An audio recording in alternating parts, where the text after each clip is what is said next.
முதலமைச்சரும் திமுக தலைவருமான மு.க.ஸ்டாலின் விருதுநகர் மாவட்டம் ஸ்ரீவில்லிபுத்தூரில் நடைபெறும் தேர்தல் பரப்புரை கூட்டத்தில் உரையாற்றுகிறார். தென்காசி தொகுதி திமுக வேட்பாளர் ராணி ஸ்ரீகுமார், விருதுநகர் தொகுதியில் போட்டியிடும் காங்கிரஸ் வேட்பாளர் மாணிக்கம் தாக்கூர் ஆகியோருக்கு ஆதரவு திரட்டுகிறார். அந்த காட்சிகள். ஏற்கனவே உங்களுக்காக தன்னை ஒப்படைச்சுக்கிட்டவர், நாடாளுமன்றத்திலேயும் தொலைக்காட்சி விவாதங்களிலும் தெளிவாக தன்னுடைய வாதங்களை வச்சு மக்களுக்காக குரல் எழுப்பக்கூடியவர். எய்ம்ஸ் மருத்துவமனையை 70 விழுக்காடு கட்டிவிட்டோம்னு பாஜக தலைவர் நட்டா சொன்னப்போ அந்த இடத்துக்கே போய் கட்டாந்தரையில உட்கார்ந்து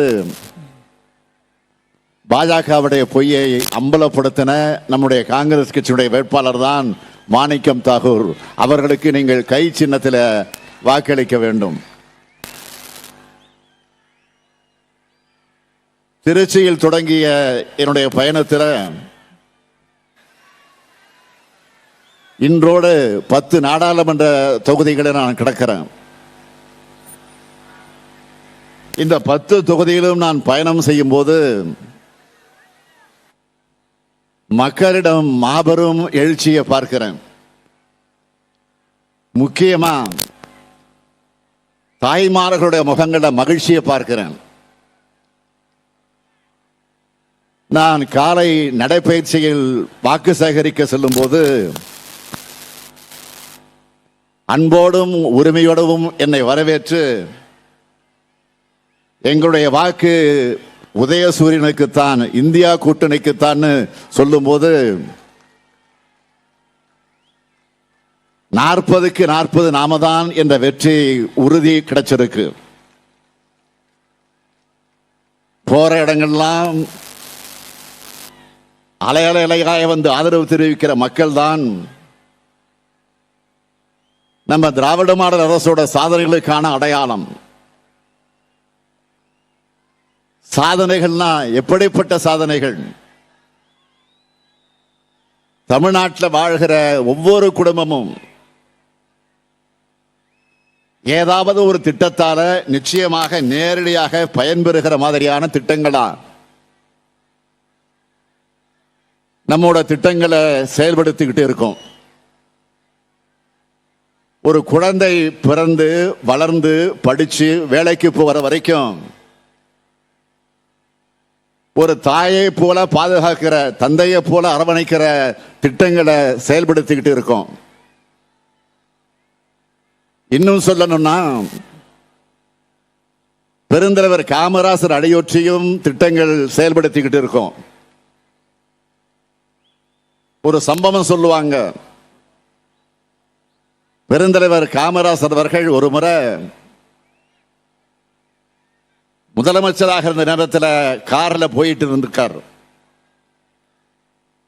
அப்போ விளையாடிக்கிட்டு இருந்த சிறுவர்களை சந்திச்சாராம். இன்னைக்கு பள்ளிக்கு போகலையா அப்படின்னு கேட்டாராம். அப்போ அந்த சிறுவர்கள் சொல்லி இருக்கிறாங்க, குடும்பத்தில் உணவுக்கே வழி இல்லாத காரணத்தினால எங்க அப்பா அம்மா பள்ளிக்கு அனுப்பல. அந்த சிறுவர்கள் சொன்னார்கள்,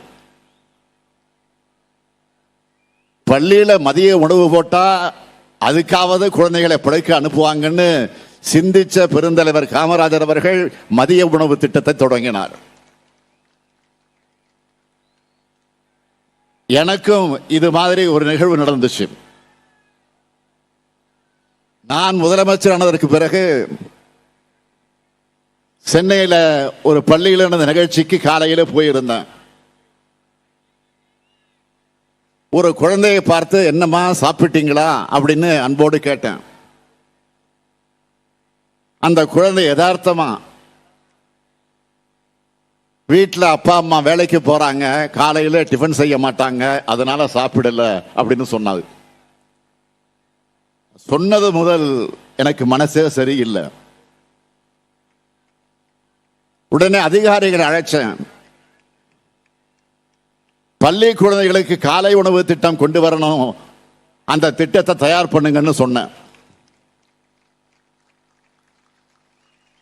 அதிகாரிகள் என்னிடம் ரொம்ப பணிவா, சார் நம்ம நிதி நிலைமை ரொம்ப மோசமா இருக்கு. அது இல்லாம இது நம்ம தேர்தல் அறிக்கையில கூட சொல்லல அப்படின்னு சொன்னாங்க. உடனே நான் பதில் சொன்னேன், வாக்குறுதி கொடுக்கலன்னா நம்ம எதிர்கால தலைமுறையான குழந்தைகளுடைய காலையில நல்லா சாப்பிட்டு நல்ல உடல்நலத்தோடு இருந்தாதான் அவங்க படிக்கிறது மனசுல பதியும். இதை நம்ம கண்டிப்பாக செய்யணும். நிதிநிலை சரி செய்யவும் திட்டம் போடுவோம். நீங்க ஃபைல தயார் பண்ணுங்க அப்படின்னு சொல்லிட்டு உடனே உத்தரவு போட்டேன். வரலாறும் மக்களான நீங்களும் இந்த ஸ்டாலினுக்கு கொடுத்த வாய்ப்பால் இன்னைக்கு தமிழ்நாடு முழுக்க 16 லட்சம் குழந்தைங்க வயிறார சாப்பிடுகிற காலை உணவு திட்டம் வெற்றிகரமாக செயல்படுது. அது மட்டுமா, இன்று காலையிலே வெளிவந்திருக்கக்கூடிய தினத்தந்தி நாளேடு ஒரு தலையங்கம் தீட்டி இருக்கு. தலையங்கம் எழுதியிருக்காங்க,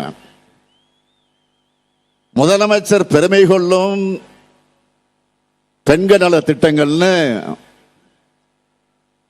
அதுல முத்தான 3 திட்டங்களை அவங்க பட்டியல் போட்டது. என்னென்ன திட்டங்கள் தெரியுமா? முதல்ல தாய் வீட்டு சீர் மாதிரி எங்க அண்ணன் ஸ்டாலின் மாசம் மாசம் 1000 ரூபாய் கொடுக்கிறார்னு. தமிழ்நாடு முழுக்க 1,15 லட்சம் சகோதரிகள் உரிமையோடு சொல்லும் கலைஞர் மகளிர் உரிமை திட்டம். இரண்டாவதா, ஸ்டாலின் சார் பஸ்ல இலவசமா போறோம்னு இதுவரை 445 கோடி முறை மகளிர் பயணம் மேற்கொள்ளுகிற விடியல் பயணம் திட்டம். மூணாவதா, அரசு பள்ளியில படிச்சு கல்லூரிக்கு வந்த எனக்கு அப்பா மாதிரி ஸ்டாலின் ஐயா 1000 ரூபாய் தராருன்னு சொல்ற புதுமை பெண் திட்டம். இந்த 3 மட்டுமல்ல, சமீபத்தில் தொடங்கின 4வது திட்டம் ஒண்ணு இருக்கு. அப்பா அம்மா குடும்பத்தை பிரிஞ்சு படிப்புக்காகவும் வேலைக்காகவும் வெளியூர்ல இருந்து வந்து தங்கி இருக்கக்கூடியவங்க என்னுடைய மகளுக்காக நான் ஏற்படுத்தி இருக்கக்கூடிய தோழி விடுதி திட்டம். இதெல்லாம் பெண்களுக்காக மட்டுமே நம்ம அரசு செய்கிற திட்டங்கள். இன்னும் சிறப்பு திட்டங்கள் இருக்கு. இல்லம் தேடி கல்வி, மக்களை தேடி மருத்துவம், நான் முதல்வன், உங்கள் தொகுதியில் முதலமைச்சர், முதல்வரின் முகவரி, கள ஆய்வில் முதலமைச்சர், நீங்கள் நலமானு ஏராளமான முன்னோடி திட்டங்களை உருவாக்கி அது மூலமா கோடிக்கணக்கான மக்கள் பயன்பெறக்கூடிய வகையில பொற்கால ஆட்சியை நாம் நடத்திக்கிட்டு வரோம். இப்படிப்பட்ட சாதனை திட்டங்களை தந்த முதலமைச்சரா, உங்கள் குடும்பங்களில் ஒருவனா உரிமையோடு இந்த முத்துவேல் கருணாநிதி ஸ்டாலின் வாக்கு கேட்க வந்திருக்கிறேன். எனக்கு உரிமை இருக்கா இல்லையா? சத்தமா சொல்லுங்க, உரிமை இருக்கா இல்லையா? அந்த உரிமையோடு வந்திருக்கிறேன். 2021 சட்டமன்ற தேர்தலுக்கு முன்னாடி இந்த பகுதிக்கு வந்தப்போ சீர்மரபின மக்கள் என்கிட்ட ஒரு முக்கியமான ஒரு கோரிக்கை வச்சாங்க. சேர்மரபினர் வகுப்பினருக்கு டிஎன்சி மற்றும் டிஎன்டின்னு 2 சான்றிதழ்கள் வழங்கப்பட்டு வந்துச்சு. இது பல்வேறு குழப்பங்களை ஏற்படுத்துதுன்னு என்கிட்ட சொன்னாங்க. இந்த குழப்பத்தை நீக்க நடவடிக்கை எடுப்போம்னு நான் வாக்குறுதி கொடுத்தேன். அந்த இரட்டை சான்றிதழ் குழப்பத்துக்கு சொன்னபடியே முற்றுப்புள்ளி வச்சுட்டேன். இனி ஒற்றை சான்றிதழ் பெற்றாலே போதும் உத்தரவிட்டு எல்லா அரசாணையும் போட்டாச்சு. சொன்னதை செஞ்சுட்டு தான் உங்க முன்னாடி வந்து நான் கம்பீரமாக தெம்போடு துணிவோடு நின்று கொண்டிருக்கிறேன்.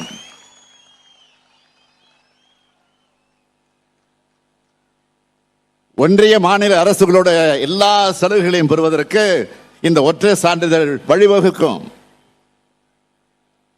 அது மட்டுமல்ல, பிற்படுத்தப்பட்டோர் சமுதாய மக்களுடைய நலனுக்காக, மிகவும் பிற்படுத்தப்பட்டோர் நலனுக்காக, ஆதி திராவிட சமுதாய மக்கள் நலனுக்காக, சமூக கல்வி முன்னேற்றத்திற்காக பல்வேறு திட்டங்களை செஞ்சு கொடுத்தது மட்டுமல்ல, செய்யும் அரசு நாம தான், செய்ய போகும் அரசும் நம்ம திராவிட மாடல் அரசு தான். திராவிட முன்னேற்ற கழகத்துடைய அடிப்படை கொள்கையே சமூக நீதி தான். திராவிட இயக்கம் உருவானதே அனைத்து சமூகங்களுக்கும் அனைத்து உரிமைகளும் கிடைக்கணும்னு தான். இன்றைக்கு தமிழ்நாட்டில் அனைத்து மக்களும் கல்வி வேலை வாய்ப்புகளை பெற்று முன்னேறி இருக்காங்கன்னா 100 ஆண்டுகளுக்கு முன்ன நீதி கட்சி ஆட்சியில் உருவாக்கப்பட்ட வகுப்பு வாரி உரிமை சட்டம் தான் காரணம். இத அடுத்தடுத்து வந்த கட்சிகளும் அமல்படுத்தினாங்க. பெருந்தலைவர் காமராசர் அவர்களின் ஆட்சி சமூக நீதியை நிலைநாட்டக்கூடிய ஆட்சியா இருந்துச்சு.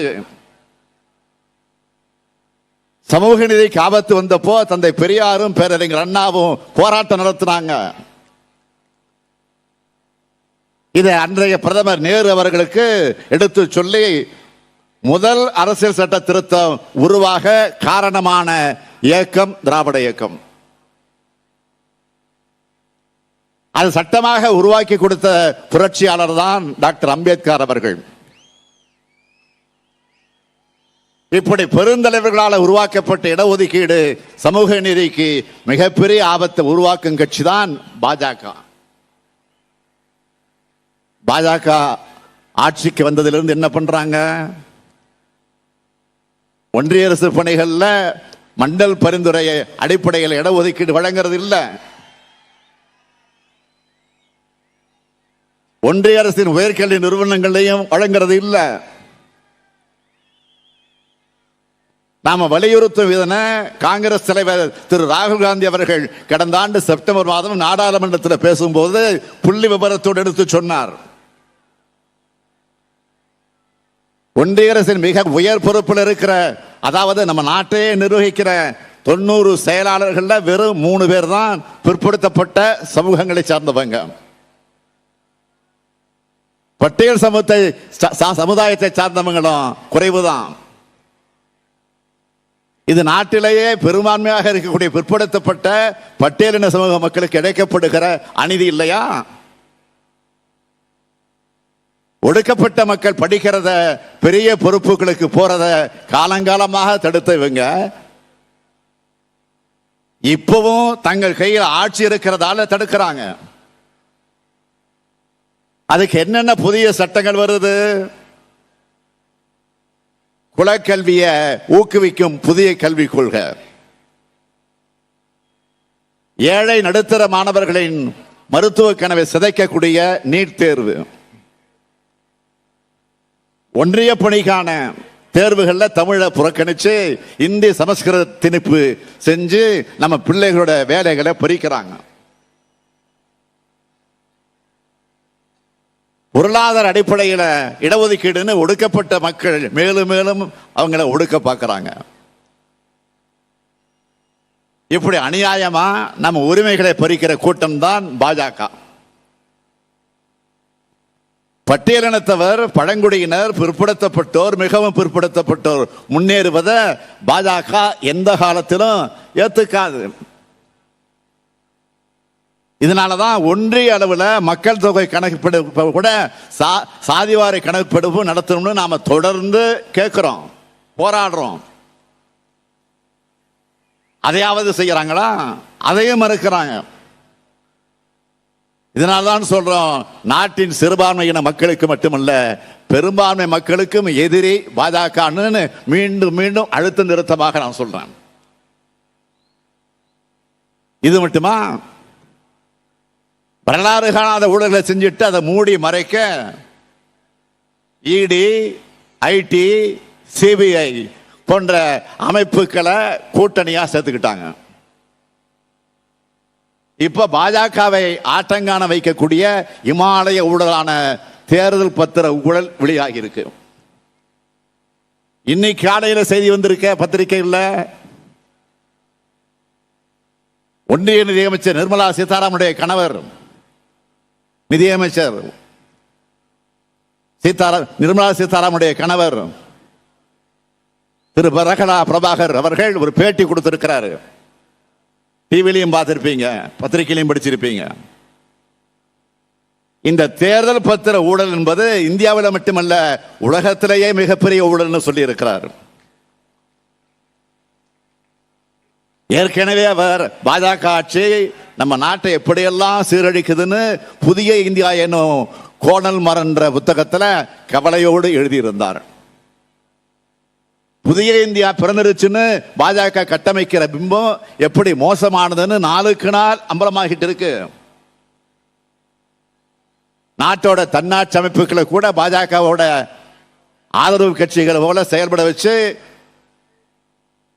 அரசியல் சட்டப்படிதான் ஆட்சி நடக்குதுங்கிறத சந்தேகத்தை பாஜக ஆட்சி உருவாக்கிட்டாங்க.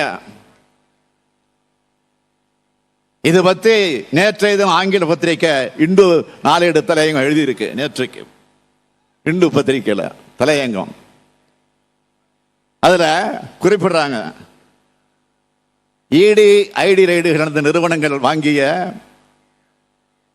பல்லாயிரம் கோடி ரூபாய் மதிப்பிலான தேர்தல் பத்திரங்களை ஆளும் பாஜக பணமாக்கி இருக்குன்னு எழுதியிருக்காங்க. நாம கேட்கிறது, பாஜக ஆட்சியால இந்திய நாட்டு மக்களுக்கு நடந்த நன்மைன்னு ஒன்னாவது இருக்கா?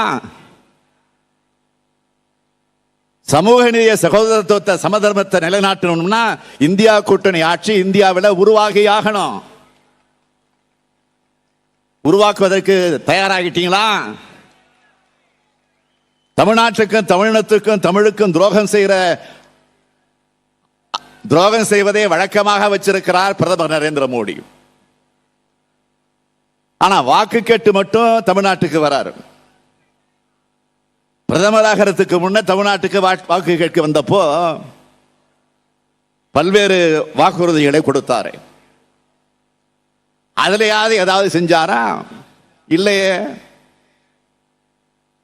2014ஆம் ஆண்டு ஏப்ரல் 17ஆம் தேதி ராமநாதபுரத்தில் பேசின மோடி அவர்கள்,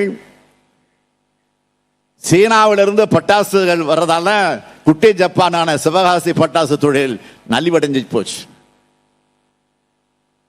பாஜக ஆட்சிக்கு வந்தா பட்டாசு தொழிற்சாலையும் தொழிலாளர்களையும் பாதுகாப்போம்னு பேசினாரு. இதுக்காக அவர் செயல்படுத்தி கொடுத்த திட்டங்கள் என்ன? சட்டவிரோதமா சீன பட்டாசுகள் இன்னும் இறக்குமதி செய்யப்படுது. சீன பட்டாசுகள் பல்வேறு மாநிலங்களில் குறைந்த விலையில கிடைச்சது. டெல்லியிலும் மும்பையிலும் கோடிக்கணக்கான ரூபாய் மதிப்புள்ள சீன பட்டாசுகள் கைப்பற்றப்பட்டுச்சு. சீன பட்டாசுகளை பாஜக அரசால முழுமையாக தடுக்க முடியல. இதனால சிவகாசியில 1000 கோடி ரூபாய் அளவுக்கு பட்டாசு தயாரிப்பு சரிவை சந்திச்சது. இப்படி தொழில் நலிவடைந்திருந்த போது ஒன்றிய அரசு கொண்டு வந்த ஜிஎஸ்டி வரி விதிப்பால ஆடம்பர பொருட்கள் பட்டியல பட்டாசையும் சேர்த்து 28 விழுக்காடு வரி போட்ட கட்சி தான் பாஜக. 12 விழுக்காடாக குறைக்கணும்னு பட்டாசு உற்பத்தியாளர்களை தொடர் போராட்டம் நடத்தினாங்க.